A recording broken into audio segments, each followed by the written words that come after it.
অসুস্থতা একজন মানুষের জীবনে চলার পথে সৃষ্টি করে বাধা। নিজের শারীরিক বা মানসিক অবস্থা বিবেচনায় সম্পূর্ণ সুস্থ থাকতে অনেকেই জানেন না তার কি করা উচিত। তাই স্বাস্থ্য বিষয়ক নানা সমস্যায় পরামর্শ এবং সমাধানের পথ বাতলে দিতেই আমাদের সাপ্তাহিক আয়োজন হেলথ কেয়ার ডায়াগনস্টিক সেন্টার নিবেদিত স্বাস্থ্য কথা। প্রতি শুক্রবার এই অনুষ্ঠানে থাকে স্বাস্থ্য বিষয়ক নানা আলোচনায়। স্টুডিওতে থাকেন একজন বিশেষজ্ঞ চিকিৎসক। আমাদের আজকের আলোচনার বিষয় জরায়ু টিউমার ও বন্ধ্যাত্ব। আজ আমাদের সাথে আছেন বন্ধ্যাত্ব ও গাইনোকোলজিস্ট বিশেষজ্ঞ ডাক্তার শারমিন আব্বাসী। দর্শক, আপনাদেরও সুযোগ রয়েছে স্ক্রিনে দেখানো নম্বরে ফোন করে চিকিৎসকের পরামর্শ নেবার। আপনাকে স্বাগত জানাচ্ছি আমাদের আজকের অনুষ্ঠানে। আমরা জরায়ু টিউমার নিয়ে কথা বলবো এবং সেই সাথে জরায়ু টিউমারের সাথে বন্ধ্যাত্বের কি সম্পর্ক সেই বিষয়টাও জানতে চাইব। শুরুতে একটু জানতে চাই যে জরায়ু টিউমার নিয়ে, টিউমার আসলে কত প্রকার হয় এবং কোনটি হচ্ছে বন্ধ্যাত্বে বাধা সৃষ্টি করে? অনেক ধন্যবাদ। আসলে একটা গুরুত্বপূর্ণ বিষয় নিয়ে আজকে আমরা আলোচনা করব, কারণ আমরা এখনকার সময় এই ধরনের রোগী অনেক বেশি পাচ্ছি যারা আসলে জরায়ু টিউমার নিয়ে আমাদের কাছে আসেন এবং অনেক বেশি তারা বিষণ্ণতায় ভোগেন বা চিন্তিত। সেই জায়গাটিতে আসলে তাদেরকে আসার জায়গা তুলে ধরার জন্যই আজকে আমাদের এই কথা বলা। জরায়ু টিউমার বলতে আপনারা জানেন যে জরায়ুটাই হচ্ছে, আমরা যদি বলি যে একজন নারীর দেহে যেটি সন্তান তৈরি করার জায়গাটি যদি বলি, মাসিকের প্রক্রিয়ার জায়গাটি বলি, সেটির একটি গুরুত্বপূর্ণ অঙ্গ বা অংশ। সেই জায়গাটিতে যদি কখনো টিউমার হয় সেটাকেই কিন্তু আমরা জরায়ু টিউমার বলছি। এখন টিউমার নানান ধরনের হতে পারে। এটা জরায়ুর মাংসপেশির ভেতরে হতে পারে অথবা তার বাইরে হতে পারে এবং তখন এটা নানান নামকরণ হয়। যেমন আমরা বলি যে জরায়ুর মাংসপেশির ভেতরের অংশে বা বাইরের দিকে যদি কোনো টিউমার হয়, অনেক সময় সেটাকে আমরা আল্ট্রাসাউন্ড রিপোর্টে দেখবেন ফাইব্রয়েড ইউটেরাস আমরা বলছি। আবার অনেক সময় দেখা যাচ্ছে যে এটার সাথে কিছু লক্ষণ, তার মধ্যে হচ্ছে অতিরিক্ত ব্যথা হওয়া কিংবা অতিরিক্ত মাসিকের সময় রক্ত যাওয়া, সেটার সাথে জরায়ুর আরেক ধরনের টিউমার অ্যাডেনোমায়োসিস যুক্ত। এবং এই দুটোই কিন্তু বন্ধ্যাত্বের সাথে খুব ওতপ্রোতভাবে জড়িত। এবং আপনি যেটা বলেন যেটা কয় ধরনের হতে পারে, সাধারণত আমরা বলি যে টিউমারটা ক্যান্সার না, সেটা নন ক্যান্সারাস বা বিনাইন টিউমার। এবং খুব রেয়ার কিছু ক্ষেত্রে হয়তো ক্যান্সারের কিছু ভয় থাকতে পারে, কিন্তু সেটি সাথে আসলে বন্ধ্যাত্ব যে খুব বেশি রিলেটেড তা কিছু নয়। বরং আমরা দেখি ফাইব্রয়েড ইউটেরাস, এটা যদি জরায়ুর ভেতরে হয় তার সাথে বন্ধ্যাত্বের একটা বড় সম্পর্ক রয়েছে। এবং অ্যাডেনোমায়োসিস জরায়ুর আরেক ধরনের টিউমার, যেটার সাথে বন্ধ্যাত্বের বেশ একটা সংযোগ রয়েছে। একটু যদি ক্লিয়ার করতেন যে বন্ধ্যাত্বের সাথে কি রকম সম্পর্ক? কেন বন্ধ্যাত্ব হয়? আমাদের কাছে রোগীরা এসে আমাদেরকে প্রশ্ন করে যে টিউমার তো আছে এবং আমি দিনের পর দিন চেষ্টা করছি, তারপরেও কেন আমি কনসিভ করতে পারছি না। সেই জায়গার প্রশ্নের উত্তরটা খুব সহজ। কারণ কি, আমাদের যেটাকে আমরা বলি যে একটা বেডের উপরে বাচ্চাটাকে বসতে হবে। এখন জরায়ুটাই হচ্ছে তার বেড। সেই জায়গাটা যদি অমসৃণ হয়, সেখানে যদি টিউমার থাকে, তাহলে কিন্তু কনসিভ করাটা সহজ হয় না। এটা একটা বড় কারণ। আরেকটা কারণ হচ্ছে, আপনারা জানেন যে ডিম্বনালী বা ফ্যালোপিয়ান টিউব খুব দরকারি একটা জায়গা। টিউমার অনেক সময় দেখা যায় ওটার পথকেও আটকে দেয়, সে কারণেও কিন্তু অনেক সময় হয় না। কিন্তু আমি একটু ইন্টারাপ্ট করি, যদি বিনাইন টিউমার হয় সেক্ষেত্রে তো আসলে সেরকম কোনো সমস্যা থাকে না। বিনাইন টিউমার হোক তাতে সমস্যা কেন হবে না? কারণ ও যদি জরায়ুর আকৃতিকে নষ্ট করে দেয়, যে কোনো টিউমারই সমস্যা হতে পারে, রাইট? মানে ক্যান্সারের ক্ষেত্রে আসলে বিনাইন টিউমার খুব একটা ভয়ের কিছু নেই, বিষয়টা তো তাই। তাহলে হচ্ছে একটু তাহলে জরায়ুর ক্ষেত্রটা আমরা আসতে চাই। মানে মানে একটা মা যখন গর্ভবতী হন, সেই ক্ষেত্রে আসলে কোন কোন বিষয়গুলো আসলে তার মানে কেয়ার রাখা উচিত? প্রথম কথা যে এখন আসলে তিনি কি করবেন, আমি বলবো যে যাদেরই জরায়ু টিউমার আছে, those people who are trying for the pregnancy, তারা একজন গাইনোকোলজিস্টের পরামর্শ নেবেন। এবং স্পেসিফিকলি আমরা বলি যে বন্ধ্যাত্ব বিশেষজ্ঞের পরামর্শ নেন। বন্ধ্যাত্ব আসলে বিষয়টা কি, 1 বছর ধরে উনি চেষ্টা করছেন না, তারপরে কনসিভ হচ্ছে না। নিরবিচ্ছিন্নভাবে টানা 1 বছর চেষ্টা করছেন, তারপরেও কনসিভ হচ্ছে না। এখন এই সমস্যাটা যাদের হয়, তাদেরকে কিন্তু আমরা বলি যে please find out the cause, কারণ খুঁজে বের করতে চাই। সেই কারণের একটা বড় কারণ হচ্ছে জরায়ু টিউমার। অতএব এটি যার ধরা পড়েছে, তিনি আর কোনো রকম দেরি করবেন না, তিনি চিকিৎসকের পরামর্শ নেবেন। এবং অবভিয়াসলি গাইনোকোলজিস্ট এবং ইনফার্টিলিটি স্পেশালিস্টের কেন নেবেন, তার কারণটা হচ্ছে যে এই টিউমারটা প্রোগ্রেসিভলি বড় হয়, এটা আরও সিমটম বেশি তৈরি করে। এটা যত বড় হবে তত গর্ভধারণ করাটা কিংবা প্রেগনেন্সি হওয়াটা কঠিন হবে তার জন্য। যত ছোট অবস্থায় এটা ধরা পড়বে এবং যত দ্রুত উনি চিকিৎসকের কাছে আসবে, সেটার যত দ্রুত চিকিৎসা হবে, তত সহজ হবে তার জন্য পরবর্তীতে গর্ভধারণ করা। আচ্ছা, জরায়ুতে টিউমার থাকা অবস্থায় কেউ গর্ভধারণ করতে পারে? এমন হয় যে টিউমার এবং পারে, কিন্তু সেটার মধ্যে কমপ্লিকেশন অনেক বেশি জটিলতা হতে পারে। আমাদের কাছে যে মিসক্যারেজগুলো আসে কিংবা আর্লি প্রেগনেন্সিতে প্রেগনেন্সি লস অথবা ব্লিডিং অথবা ব্যথা, তার অনেক অংশই কিন্তু জরায়ু টিউমারের সঙ্গে সম্পর্ক। অতএব যার জরায়ু টিউমার আছে এবং তিনি কনসিভ করে গেছেন, তার ক্ষেত্রে সেই প্রেগনেন্সিটা প্রথম 12 সপ্তাহের মধ্যে কিন্তু নষ্ট হয়ে যাওয়া বা লস হয়ে যাওয়ার পার্সেন্টেজ অনেক বেশি হাই। এই জন্য আমরা বলি যে কোনো নারী তিনি যখন প্রেগনেন্সি প্ল্যান করবেন, তার একটা প্রি কনসেপশনাল চেক আপ দরকার। সেখানে আমরা একটা আল্ট্রাসাউন্ড করি, সেই আল্ট্রাসাউন্ডে যদি কখনো টিউমার ধরা পড়ে সেটির চিকিৎসা করি আমরা, এবং তার পরবর্তীতে আমরা কনসিভ হতে বলি।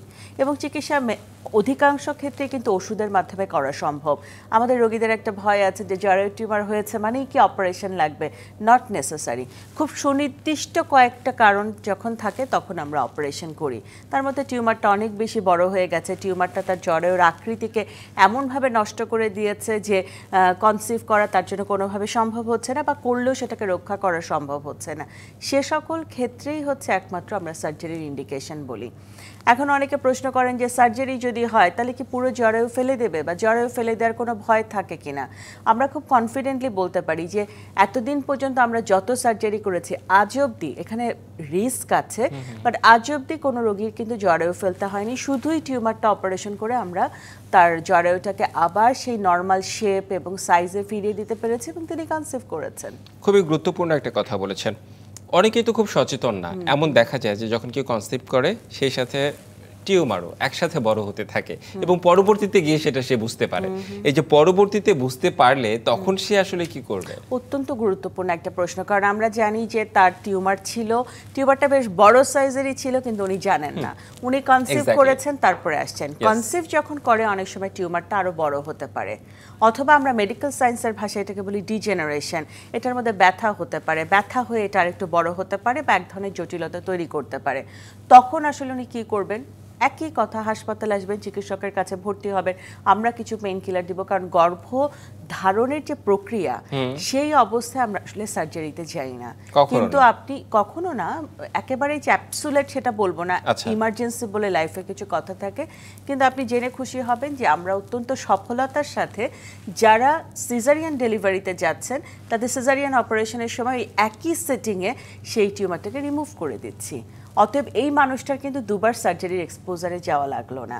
এটা যদিও লিটল বিট রিস্কি অপারেশন, কিন্তু যাদের অভিজ্ঞতা আছে এবং যারা কনফিডেন্ট সেই চিকিৎসকরা কিন্তু এটি করে দেন ওই একই সিটিংয়ে। অতএব সিজারিয়ান সেকশন করে বাচ্চা ডেলিভারি হলো, অ্যাট দ্য সেম সিটিং ওই অপারেশন ফিল্ডে উই রিমুভ দ্য ইউট্রাস। তার মানে একসাথে তার দুটো অপারেশন হয়ে যাচ্ছে। কিন্তু আমি একটু জানতে চাই যে যখন মানে জরায়ুতে বেবি এবং টিউমার একসাথেই বড় হচ্ছে, সেই ক্ষেত্রে বাচ্চা কি কোনো সমস্যা হতে পারে না? একটু হতে পারে। যেমন বাচ্চা অনেক সময় দেখা যায় যে যেভাবে তার ডেভেলপমেন্টের জন্য স্পেসটা পাওয়া দরকার, একটু চেপে যেতে পারে। তার যে পজিশনে থাকা দরকার সে হয়তো একটু উল্টো দিকে পজিশনে আছে, কিংবা সে একটু ডিস্ট্রেসে আছে। কিছু সমস্যা বাচ্চার মধ্যে থাকেই, খুব যে বিশাল বড় সমস্যা হয় তা না, তবে যেই প্রবলেমগুলো হয় উই ক্যান ম্যানেজ দ্যাট, সেটাকে খুব আমরা বলবো সুন্দর করে আমরা ম্যানেজ করতে পারি। আচ্ছা, আপনি শুরুর দিকেই বলেছিলেন, আমরা যেহেতু বন্ধ্যাত্ব বিষয়টা নিয়েও আলোচনা করছি, টিউমার এবং হচ্ছে কনসিভ করলে একসাথে হচ্ছে টিউমারও বড় হচ্ছে, বেবিও বড় হচ্ছে, কিছু ঝুঁকি থেকে যায়, তারপরেও এই ঝুঁকি হচ্ছে আপনারা মোকাবেলা করতে পারেন। এই বন্ধ্যাত্বের বিষয়টা আসলে ওতপ্রোতভাবে কি সম্পৃক্ত, মানে একটু বলবেন স্পষ্ট করে? যদি ফাইব্রয়েড হয় সেটার সাথে রিলেটেড, কারণ আমি বললামই তো যে স্পেস পাচ্ছেন একটা কনসিভ হওয়ার জন্য, সেটা একটা বড় সমস্যা। খুব অতিরিক্ত ব্লিডিং হচ্ছে, তখন কনসিভ হওয়ার জন্য যে টাইমটা দরকার, আমরা বলি যে ফার্টাইল পিরিয়ড হচ্ছে ডে 10 টু ডে 20, হাজব্যান্ড ওয়াইফের মধ্যে একটা ইন্টিমেট রিলেশনশিপ দরকার টু বিকাম প্রেগনেন্সি, সেটা হয়তো তিনি ওই ডেটটা সেভাবে রক্ষা করতে পারছে না। আরেকটা বড় যে জায়গাটা আমি তুলে ধরেছি আজকে, যে আমাদের রোগীরা এখন অনেক বেশি আসেন এবং আমরা দেখি প্রতি 10 জন রোগীর মধ্যে একজন, সেটা হচ্ছে অ্যাডেনোমায়োসিস, জরায়ুর মাংসপেশির মধ্যে টিউমার, এবং এই টিউমারটার প্রিডমিনেন্ট সিমটম বা লক্ষণ হচ্ছে তার অতিরিক্ত ব্যথা এবং অতিরিক্ত রক্তক্ষরণ। এই যে মাংসপেশির মধ্যে টিউমার, এই ক্ষেত্রে যদি হয় সেক্ষেত্রে কনসিভ করাটা অনেক বেশি কঠিন দেন দ্য ফাইব্রয়েড ইউট্রাস। তখন দেখা যায় যে খুব সহজে রোগীদের কনসিভ হতে চায় না, কারণ আমরা আমাদের ভাষায় বলি ইমপ্ল্যান্টেশন, বা ভ্রূণটাকে বসতে হবে এমন একটা জায়গা, সেই জায়গাটা এত বেশি আনস্টেবিলিটি তৈরি হয় যে আসলে কনসিভ করা খুব কঠিন হয়ে যায়। আচ্ছা, আমরা চিকিৎসার বিষয়গুলো নিয়ে কথা বলতে চাই, আর বিস্তারিত কথা বলতে চাই। অনেক প্রশ্ন রয়েছে আমার। একটা বিরতিতে যেতে হবে, বিরতির পর ফিরে এসে কথা বলবো নিশ্চয়ই।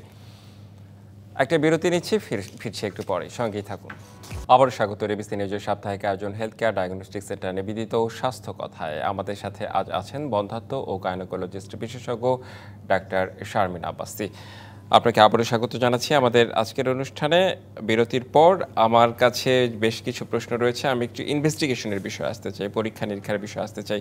কিভাবে বুঝবে যে একজন নারী যে তার কোনো টিউমার রয়েছে কি না, কিংবা কনসিভ করার আগে কি তার টেস্ট করা উচিত, এই বিষয়গুলো? এটা আসলে খুবই গুরুত্বপূর্ণ। প্রথম কথা, লক্ষণ দেখে আসলে ওনাকে বুঝতে হবে। আর নর্মাল যেভাবে ওনার সবসময় মিনিস্ট্রেশন হতো, তার থেকে যদি মাত্রা অতিরিক্ত ব্লিডিং হয় কিংবা কারো ব্যথা হয়, তার মনে আসলে একটু হলেও সন্দেহ আসা উচিত যে সামথিং ডিফারেন্ট, আমার কিছু একটা সমস্যা থাকতে পারে। এবং সে সময় গাইনোকোলজিস্টের কাছে আসা এবং খুব সিম্পল একটা ইনভেস্টিগেশন, আলট্রাসোনোগ্রাফি। আমরা সাধারণত বলি যে যেহেতু বন্ধ্যাত্বের সাথে রিলেটেড উনি ম্যারিড, আমরা সাধারণত বলি ট্রান্সভাজিনাল সোনোগ্রাফি। মাসিকের পথ দিয়ে আমরা যে আলট্রাসোনোগ্রাফিটা করি, সেটা করে একদম পারফেক্টলি আমরা রিপোর্টটা পেতে পারি। আর কারো কারো ক্ষেত্রে হয়তো আমরা পুরো পেটের আলট্রাসাউন্ড করার প্রয়োজন হয়, কারণ যে সময় আমি হাত দিয়েই আমার ফাইব্রয়েড ইউটেরাস কিংবা জরায়ু টিউমারকে বুঝতে পারি, সে সকল ক্ষেত্রে দেখা যায় যে আমরা পুরো পেটের আলট্রাসাউন্ডটা করি। কারণ টিউমারটা যখন অনেক বড় হয়, যেমন এইটা যদি জরায়ু হয়, জরায়ু ঠিক সামনের অংশে থাকে মূত্রথলি। অর্থাৎ টিউমার যখন বড় হয়, সেটা কিন্তু পেশাবের যে থলিটা রয়েছে সেখানে চাপ দেয়। তখন কিন্তু একটা কমপ্লিকেশন ওয়াইজ আমাদের রোগীদের যেটা হয় সেটা হচ্ছে যে ইউরিন পাস করতে তাদের একটা ডিফিকাল্টি হয়। ঠিক তার পেছনের অংশে রয়েছে পায়ুপথ, সেখানে যদি এটা প্রেশার করে, তখন দেখা যাচ্ছে যে উনি যখন বাথরুম করছেন বা উনি মলত্যাগ করছেন, তখন উনি এক ধরনের প্রেশার ফিল করেন বা ডিসকমফোর্ট ফিল করেন। অতএব টিউমার শুধু যে নিজের জায়গায় থাকে তা নয়, বরং সে সামনের দিকে কিংবা পেছনের দিকে যে কোনো অঙ্গকেই প্রেশার ক্রিয়েট করে এক ধরনের সিমটম তৈরি করতে পারে। খুবই ডিসকমফোর্ট একটা সিচুয়েশন। এবং এমন হলে কি করবে আসলে, করণীয়টা হচ্ছে যে চিকিৎসকের কাছে আসে, এবং এটা তখন এমনই বড় পর্যায়ে গেছে যে জন্যই তো সেটা আশেপাশের যত অঙ্গ আছে সেগুলোকে প্রেশার ক্রিয়েট করছে। আমরা এমনও পেয়েছি যে প্রেগনেন্সির ফুল সাইজের যেই একটা পেটের সাইজ হয়, সেই সাইজের টিউমার নিয়েও রোগীরা চলে আসেন। এটা কিন্তু নেগলিজেন্সির জন্য কিংবা সুপারস্টিশন বা স্টিগমা, যে এক ধরনের কুসংস্কার রয়েছে পরিবারের মধ্যে যে জরায়ু টিউমার ধরা পড়া মানে এই মেয়েটার জীবন শেষ, কিংবা জরায়ু টিউমার ধরা পড়া মানে পুরো টিউমারটাকে রিমুভ করতে হবে। আমি খুব স্পষ্ট করে আমার রোগীদেরকে বলতে চাই যে জরায়ু টিউমার ধরা পড়া মানেই জীবন শেষ নয়, বরং শুধুমাত্র টিউমার রিমুভ করে ইউটেরাসটাকে আবার আগের জায়গায় সুন্দরভাবে তার সাইজ এবং শেপে ফিরিয়ে দেওয়ার মাধ্যমে আপনাদের প্রেগন্যান্সি হওয়া সম্ভব। অতএব এখানে ভয় পাওয়া কিংবা পরিবার তাদেরকে এক ধরনের, আমি বলবো যে বিষণ্ণতার দিকে ঠেলে দেওয়া কিংবা চিকিৎসার সঠিক সময় না নেওয়ার যে প্রক্রিয়াগুলো আমাদের বিভিন্ন পরিবারে আমরা দেখতে পাই, এটি আমাদেরকে অনেক বেশি ভাবিয়ে তোলে। কারণ আমি আজকে আরও একবার পরিষ্কার করতে চাই, টিউমার যত ছোট অবস্থায় ধরা পড়বে তত বেশি সেটা ওষুধের মাধ্যমে চিকিৎসা হবে, সার্জারিকে অ্যাভয়েড করা যাবে এবং সেটা বন্ধ্যাত্ব হওয়ার পেছনে কম কারণ হবে। টিউমারটা নিয়ে যত দেরিতে আসবেন, যত বেশি বড় হবে, সেটা তত বেশি জটিলতা তৈরি করবে। আসলে এই যে বেনাইন টিউমার, এটা আসলে কোনো ভয়ের কিছুই নেই। আপনার কথা শুনে দর্শকরা নিশ্চয়ই বুঝতে পেরেছে। আমার প্রশ্নটা হলো, যখন কনসিভ করবে একই সাথে টিউমার থাকবে, তখন কি টিউমার অপারেশন করা সম্ভব? সেটা হচ্ছে খুব অ্যাবসোলিউট ইন্ডিকেশন না থাকলে আমরা করব না, কারণ অপারেশন একটা জটিল প্রক্রিয়া, আপনারা জানেন। সেখানে অ্যানেস্থেশিয়া দেওয়া হয়, সেটা বাচ্চার উপর অনেক এফেক্ট আছে। এখানে রোগীকে পর্যাপ্ত বিশ্রাম দিয়ে, রোগীকে আমরা তার প্রপার নিউট্রিশনটাকে কভার করে, রোগীকে আমরা পেইন কিলার দিয়ে আমরা চেষ্টা করি যে সার্জারিটাকে যদি অ্যাভয়েড করা যায়। খুব অ্যাবসোলিউট ইন্ডিকেশন না থাকলে, যে অত্যন্ত জটিল অবস্থায় রোগী এখন অপারেশন না করলে তিনি আর কোনোভাবেই সহ্য করতে পারছেন না, খুব রেয়ার কেসে আমরা প্রেগনেন্ট থাকা অবস্থায় আমরা অপারেশন করি। আমরা অপারেশন করি during the process of the delivery time, তার বাচ্চাও হচ্ছে ওই সময় আমরা অপারেশনটা করে দিই। একসাথে দুটো কাজ হয়ে যাচ্ছে। এই যে অপারেশনের ভয়, এটা আসলে কমানো যায় কিভাবে পেশেন্টদের মধ্যে? কমানো যায় হচ্ছে যে তাদেরকে আস্থা রাখতে হবে এবং সেরকমই চিকিৎসকের কাছে যেতে হবে যিনি এটাকে অত্যন্ত আস্থার সাথে করেন। আর একটা বড় ব্যাপার যে অনেকের মনে প্রশ্ন আছে যে জরায়ু টিউমার মানে কি তাহলে সবসময় সিজারিয়ান সেকশন হবে, কখনো কি নর্মাল ভ্যাজিনাল ডেলিভারি হবে না? আমাদের এরকম অসংখ্য রোগী আছেন যাদের জরায়ু টিউমার আছে কিন্তু তাদের নর্মাল ভ্যাজিনাল ডেলিভারি হয়েছে, এটা পরবর্তীতে কিন্তু আবার অপারেশন করতে হবে, হতে পারে। কিন্তু সেক্ষেত্রে যেটা হলো যে টিউমার থাকা মানেই যে সিজারিয়ান সেকশন, এই ধারণা থেকেও বেরোয় আসতে হবে। কারণ টিউমারের সাইজ যদি ছোট হয়, সেটা তার যে নর্মাল ভেজাইনাল ডেলিভারির প্রসেসটা সেটাকে কোনোভাবে বাধাগ্রস্ত করে না। আর এখনকার সময় বাংলাদেশে আপনি জেনে খুব খুশি হবেন, এই টিউমারগুলোকে ছোট করার যে ওষুধ এবং ইনজেকশন, আমি যদি একটু নাম বলার চেষ্টা করি, ইউলিপ্রিস্টল জাতীয় ওষুধ, ইলাগোলিক জাতীয় ওষুধ, যেটা আমি যখন কাজ করেছি কানাডাতে আমি দেখছি ও সকল দেশও এগুলো এখন পর্যন্ত অ্যাপ্রুভ না, but this is approve in Bangladesh. এই জায়গাটা আমরা এগিয়ে আছি। ইভেন আমাদের পার্শ্ববর্তী দেশ ইন্ডিয়াতেও ওরা চাইলে এটাকে সহজে প্রেসক্রাইব করতে পারে না, আমরা যেটা পারি। অতএব এই ওষুধগুলো খুব এফেক্টিভভাবে কাজ করে এই টিউমারকে ছোট করার ক্ষেত্রে। ছোট করা কিংবা আর বড় হবে না, দুটোর কাজেই এটা হেল্প করে, কিংবা ব্লিডিং বা সিমটম বা লক্ষণকে এটা কমিয়ে দিচ্ছে। কারণ আমি রোগীদেরকে বলি যে খুব অল্প সংখ্যক রোগীর আসলে সার্জারিতে যেতে হবে, তার আগেই আমাদের হাতে এই মুহূর্তে ওষুধগুলো রয়েছে যেটা দিয়ে খুব সাকসেসফুলি আমরা কিন্তু তাদেরকে কন্ট্রোল করে দিতে পারছি, সাইজ, শেপ কিংবা তাদের লক্ষণগুলো। অনেক নারী কিন্তু আসলে বুঝতে পারেন না যে তার টিউমার হয়েছে কিনা। একটু লক্ষণগুলো একটু সুনির্দিষ্টভাবে বলবেন, যদি একটু না, লক্ষণগুলো সুনির্দিষ্ট বলতে কি এক একজন এক এক ভাবে আসে। তার মধ্যে দুটো বড় লক্ষণকে সবসময় প্রায়োরিটি দিতে হবে, যেটা আমি আগেও বলেছি এখনো বলছি। তার মধ্যে খুবই গুরুত্বপূর্ণ হচ্ছে আপনার যেভাবে মাসিক হতো তার থেকে পরিমাণে বেশি হচ্ছে। আমরা খুব সুন্দরভাবে যেটা বলি যে কোনো আমাদের মেয়ে যদি সে স্যানিটারি ন্যাপকিন ব্যবহার করেন, তাহলে সেটা যদি 8টার বেশি 24 ঘন্টায় ব্যবহার করতে হয়, এবং কোনোভাবে যদি আপনাদের অনেক বড় বড় চাকা যায় ব্লিডিংটা যখন হচ্ছে সেই সময়তে, সেটাকে অবশ্যই গুরুত্বের সাথে নিতে হবে। আরেকটা গুরুত্বপূর্ণ বিষয় যেটি রয়েছে সেটি হচ্ছে তীব্র ব্যথা। নর্মালি ব্যথা হওয়ার কথা না, কিংবা কোনো পেইন কিলার নেওয়ার কথা না। একটা মেনস্ট্রুয়েশনের সময় একটু ডিসকমফোর্ট হতে পারে, বাট এমন ব্যথা যে তাকে নিয়মিত পেইন কিলার নিতে হচ্ছে, অথবা পেইন কিলারের সাপোজিটরি নিতে হচ্ছে, অথবা ইনজেকশন নিতে হচ্ছে, সে সময় আসলে কোনোভাবেই আমি বলবো যে ওয়েট করার কোনো উপায় নেই। আচ্ছা, এখানে কি কোনো কারণ থাকতে পারে, মানে টিউমার হওয়ার কোনো কারণ? এটা বংশগত কোনো ইস্যু থাকতে পারে? বংশগত সাথে আমরা দেখেছি 7% একটা রিলেশনশিপ রয়েছে। অতএব যার মা, খালা, ফুপু অথবা ফার্স্ট ডিগ্রি রিলেটিভ অথবা টুইন সিস্টার, তাদের যদি এই ধরনের প্রবলেম থাকে, সেই ক্ষেত্রে 7 থেকে 10% আপনার ঝুঁকি বেশি এই ধরনের টিউমার হওয়ার। অতএব পরিবারে যদি কারো থাকে এবং তারপরে যদি আমার মতো এই ধরনের সিমটম থাকে, আমাকে কিন্তু একটু নড়েচড়ে বসতে হবে এবং একটু হলেও আমাদেরকে কিন্তু এটাকে গুরুত্বের সাথে নিতে হবে। জীবনযাপন এটার সাথে কোনোভাবে আমি বলি যে জীবনযাপন অবশ্যই, আমরা কারণ কিছু খাবারের সাথে আমরা রিলেশনশিপ দেখেছি, যেমন যারা প্লাস্টিকের কন্টেনারে বেশি খায় তাদের ক্ষেত্রে এই টিউমার হওয়ার চান্স অনেক বেশি। যারা রেড মিট বেশি খায়, গরুর মাংস, খাসির মাংস যারা বেশি খায়, তাদের ক্ষেত্রে টিউমারটা আমরা দেখেছি অনেক বেশি দ্রুত বড় হয়। যারা কার্বোহাইড্রেট বেশি খায় এবং যাদের ডায়াবেটিস আছে, তার সাথে এটার খুবই ওতপ্রোত একটা ডিরেক্ট রিলেশনশিপ রয়েছে টিউমারটা দ্রুত বড় হওয়ার। যদিও এই পর্যালোচনাগুলো এখনো অনেকটা গবেষণার পর্যায়ে রয়েছে, কিন্তু তারা তো পেয়েছেন এটার সাথে সম্পর্ক। অতএব সেই জায়গাগুলোয় আমরা একটু সাবধান হব। খুবই গুরুত্বপূর্ণ বিষয়গুলো জানা হচ্ছে। হরমোনের সাথে কোনো সম্পৃক্ততা আছে কিনা? অবশ্যই আছে। যাদের হরমোনাল ইমব্যালেন্স আছে তাদের ক্ষেত্রে এই প্রবলেমটা আরো বেশি প্রকট হয়। এবং এখানে একটা আমরা বলি যে lifestyle is very very important. যেমন ঠিক সময় ঘুমানো, একটু কম হচ্ছে তাদের গ্যাজেট ইউজ করা, ইন্টারনেট কম ইউজ করা, স্ট্রেসলেস একটু হচ্ছে লাইফ লিড করা, এবং এক্সারসাইজের কোনো বিকল্প নেই। 7 ডেজে মিনিমাম 3 to 4 days 1 hour করে। এটা আপনার এই টিউমারকে ইনডিরেক্টলি ছোট হওয়ার ক্ষেত্রে খুবই হেল্প করবে। তাই খাদ্যাভ্যাস এবং হচ্ছে লাইফস্টাইল, এই দুটোর দিকে গুরুত্ব দিতে হবে। একদমই সংক্ষেপে, পুরুষদের এটার সাথে কোনো সম্পর্ক?